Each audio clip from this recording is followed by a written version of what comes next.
Welcome back to the deep dive. So today we're getting into something the article we're discussing calls the aesthetics color game. Hmm. And, normally when I hear about seasonal style, I just think, okay, time to swap out the heavy wool for linen.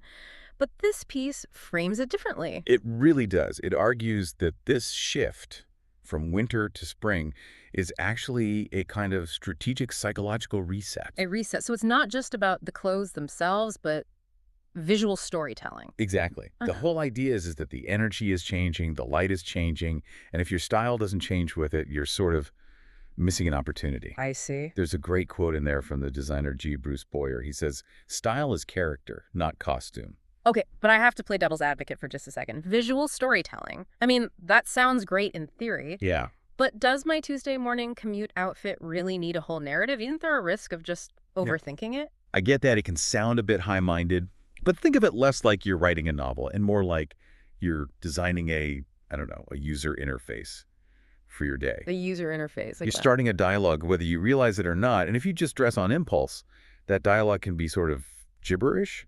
This is about moving from impulse to purpose. Controlling the signal you send out. Precisely. All right, so let's get into the mechanics. How do you play this game?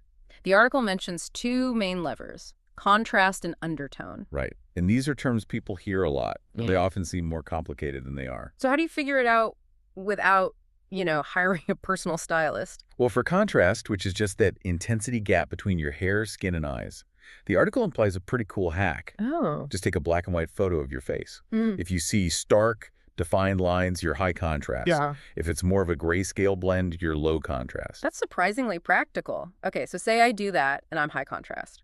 Dark hair, fair skin. The strategy is to mirror that. Exactly.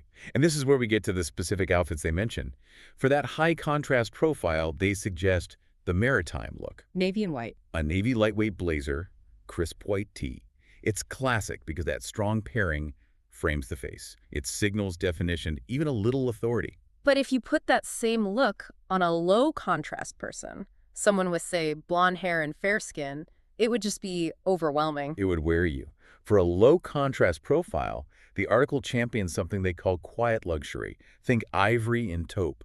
See, that's where I'd worry about it just being boring. Does low contrast just mean you fade into the background? Not at all, not if it's done right. The article explained it relies on a textural narrative. A textural narrative. Yeah.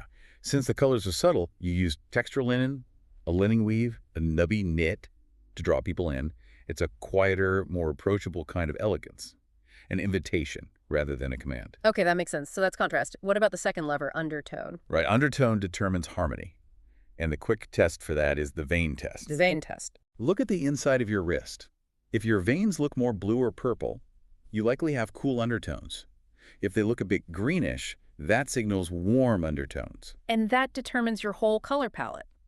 The article brings up an olive and terracotta combination. That's a perfect example of a warm undertone move. An olive overshirt, a terracotta crew neck. It feels very earthy, grounded. Those colors signal stability. And for a completely different vibe, they also mention a mint and cream look. Right. Effortless optimism. That's the fresh feeling of spring in an outfit. But, and this is a really crucial point, your location changes the game board. Because the sunlight is different everywhere. Exactly. In the northern hemisphere, spring light is still cooler. So those dusty pastels like mint and lavender, they really work. They mirror the environment. But if you're in the southern hemisphere, Where the sun is warmer and more intense, those pastels can look washed out.